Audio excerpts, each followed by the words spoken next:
É isso aí, Tainara e amigos que acompanham aqui o Jornal Sim. Hoje a gente fala de educação, mais precisamente do Exame Nacional do Ensino Médio, o Enem. Aqui ao meu lado, né, dispensa comentários, professor Edson Menino, né, 42 anos de sala de aula, rede pública estadual, rede pública federal, IFES, escolas particulares, cursos de pré-vestibular, enfim.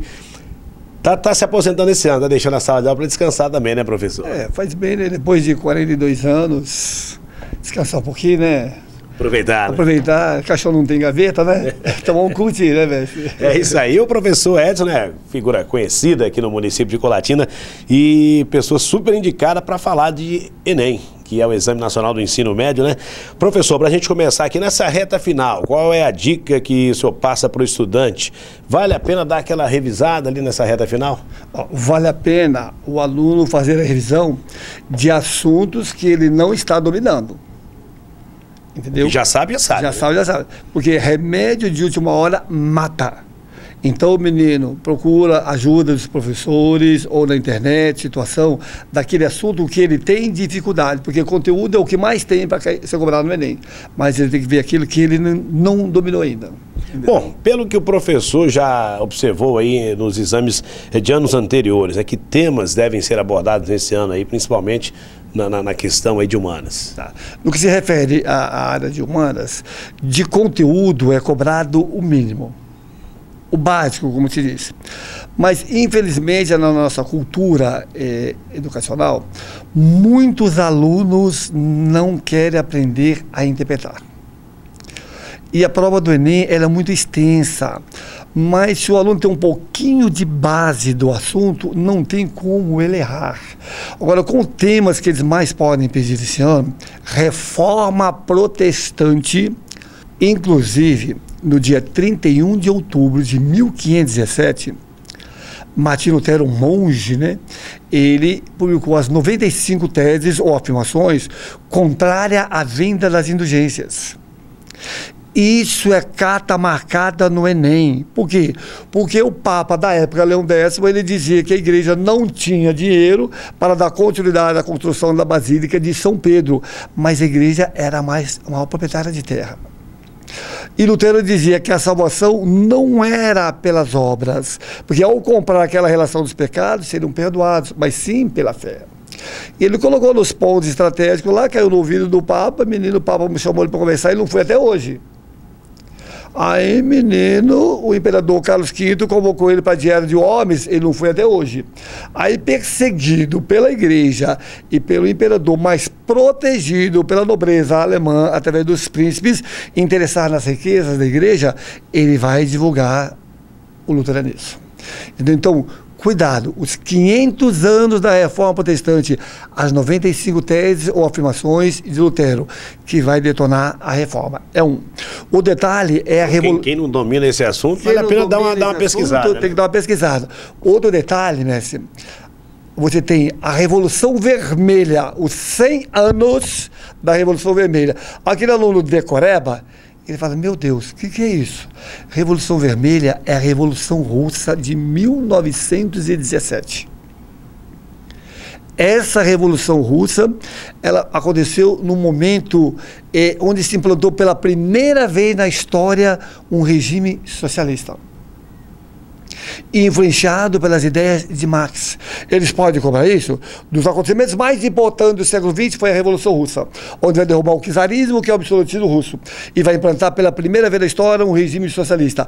A teoria científica que orientou os revolucionários russos vitoriosos é o marxismo, porque Marx dizia, proletários que são operários do mundo, unidos. Completando 100 anos agora. 100 anos. Então, o menino vai cobrar sobre isso? Não, pode cobrar, mas pode cobrar, menino, sobre as teses de Abril. Menino, paz, pão em terra, paz, retirada da rua da guerra, menino, pão, uma melhor distribuição de renda, terra, reforma agrária, pode cobrar sobre o comunismo de guerra, pode cobrar sobre menino, a neve, pode cobrar sobre os planos quinquenais ou a guerra civil. O que se sabe que é um tema que deve cair no Enem. Os 100 anos da Revolução Vermelha, que é a Revolução Russa, de 1917. Outro detalhe é o Plano Cohen, tá? O Plano Cohen foi um plano forjado por Getúlio Vargas, lá em 1937, quando ele dizia que os comunistas estão ameaçando o poder, Mas, na verdade, é ele que não queria deixar o poder. Então, são temas. Outro detalhe importante é a crise do subprime. Muitos alunos não sabem nem o que é isso. Aí eles podem fazer uma relação com a crise de 2008, com a crise lá atrás, de 1929. Só que a crise mundial de 29, ela foi uma crise de superprodução. Desequilíbrio entre a oferta e a procura, e o subprime é uma crise de especulação imobiliária, onde o governo americano falou assim, pode emprestar dinheiro à vontade para esse povo comprar o que eles querem. Só que não tinha garantia. Aí não conseguiram pagar, aí veio a especulação imobiliária, aí quebrou todo mundo. Então são assuntos cobrados assim no Enem, e a prova do Enem é simples, menina, a prova do Enem é simples. Aquele aluno que se organizou, ele sobra numa prova de Enem, mas o estudante hoje não gosta muito de estudar, não. Infelizmente, a cultura brasileira está triste. Essa, infelizmente, é a realidade. Então, esses temas que foram colocados aqui pelo professor Edson, né? Quem não domina aí, dá aquela olhada, busca informações, vídeos na internet, enfim, procure se atualizar com relação a esse assunto. Professor, com relação à mudança, o Enem, né? O Enem acontece no próximo domingo, primeiro dia 5 de novembro, o segundo dia no dia 12. Antigamente era no fim de semana, no sábado e no domingo seguido. Essa mudança aí, 2 domingos, esse espaço de uma semana aí, isso foi benéfico para o estudante? Excelente para o aluno, porque ele ganha um tempo para se organizar. Agora, esse tempo que ele vai se organizar, ele tem que saber administrar. Porque se ele não administrar, ele não tem chance. Entendeu? É excelente isso que o governo fez, de colocar no domingo e outra semana depois a prova, que dá tempo para o menino trabalhar um pouquinho a cabeça dele. Porque o senhor falou que o brasileiro tem essa cultura, né, de não gostar de estudar. O que o aluno precisa fazer, não agora na reta final do Enem, mas ao longo desse período, desse ano que antecipa o Enem, ir se atualizando, estudando praticamente todo dia, toda semana. Ele tem que deixar para ganhar. Então, menino, se você tem namorada, conversa com ela. Eu só quero ver você daqui 10 dias. E vice-versa. Entendeu? Se tem competição esportiva, se tem isso, tem aquilo, deixa de lado. É o perder para ganhar. Senão você não tem chance. E volto a dizer, é uma minoria de alunos que estudam no Brasil. De 100 alunos, 90 não estudam. Seja um dos 10. Se prepara. E vamos torcer para que esse número, esses 10 aumentem, né? Ao longo dos tempos. Agora, professor, qual o conselho na hora da prova? A pessoa está fazendo ali, chegou naquela questão ali, está em dúvida, não está sabendo, persiste, perde tempo ali, ou passa para outra, depois volta. Quais conselhos básicos na hora da prova? Para início de conversa, o aluno não pode usar o telefone, não pode usar o meu telefone e nem o relógio. E cada questão, o aluno só pode ter 3 minutos. A média, né? A média. Então, o que o aluno tem que fazer primeiro? Controla a sua ansiedade. Leia o texto devagar, pensando o que está dizendo. Não fica naquele vai e vem, que você vai ficar 15, 20 minutos na questão, depois não dá tempo. Depois você vai sair de lá com o tornozelo inchado de tanto chutar. Então, controlou a ansiedade, vai para o confronto, que ideia você tem? Aí você fala, ai meu Deus, a ideia que eu tenho é essa. Vou te dar um exemplo. Uma vez que era uma questão onde colocou um texto de umas 15 linhas, sobre a seca, falando da seca. Aí de repente eles colocaram assim, o Egito é um presente do Nilo. O que esse historiador quis dizer com isso? Aí o aluno que não estudou, ele fala, ai gente, o Egito, não sei o quê. Ele quer dizer que todo o sistema econômico do Egito depende do Nilo. Tá, só que a resposta que eles colocam é que o Egito existe, porque o Rio Nilo existe. Mas aquele aluno que não estudou pensando, só decorou, nessa hora ele se perde. Só podem ter 2 alternativas para confundir você, menino. Então, menino, as outras são longe. O mínimo de base e controle emocional, você não erra. Eu tenho ex-alunos que estão fazendo medicina e engenharia, que colocaram em prática isso aí, eles voltam a ligação e dizem, professor, na hora da prova eu lembrei de você e eu passei no Enem porque você faz parte do meu sucesso. Aí, né? Entendeu? São dicas importantes para você. O Enem, lembrando, acontece, né? Primeiro dia nesse próximo domingo, dia 5 de novembro, e no outro domingo, dia 12. Para finalizar aqui, professor Edson, redação. dica para fazer uma boa redação, que é super importante, né? Para tirar uma boa nota. Só 1000 pontos, né? A redação é o que mais aprova o aluno. Eu sou da área de História.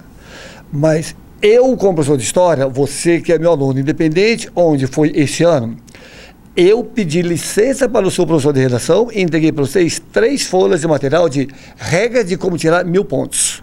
Então, se você tem regras, eu acho, por exemplo, se cai uma crueldade histórica com um tema, você joga em cima do índio, em cima do negro, você joga toda a situação, não sai do tema, não agride. Escreve o que você sabe de conteúdo e de acordo com as normas de redação que o seu professor te orientou. Senão o seu nome não sai nem no jornal. Capricha. Quem sabe ler, sabe escrever. Não pode desperdiçar esse momento aí, né?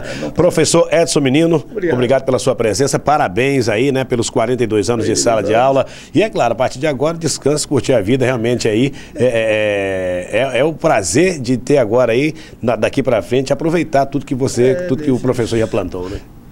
Posso concluir? Pode ficar à vontade. Olha, eu quando vim para o Espírito Santo, eu vim direto para o Marista, aqui de Colatina, muitos anos, estado efetivo aqui em Colatina, a FATIC, que hoje é a Unesc, cursinhos daqui de Colatina, depois fui para o DAV, Leonardo 20 Vitória, 20 anos aproximadamente, a IFES, tivemos um prazer junto, a IFES, né?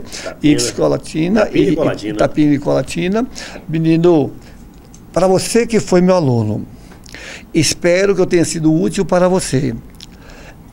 Nem Jesus Cristo agradou todo mundo. Se de repente eu não cheguei para você, não tive intenção.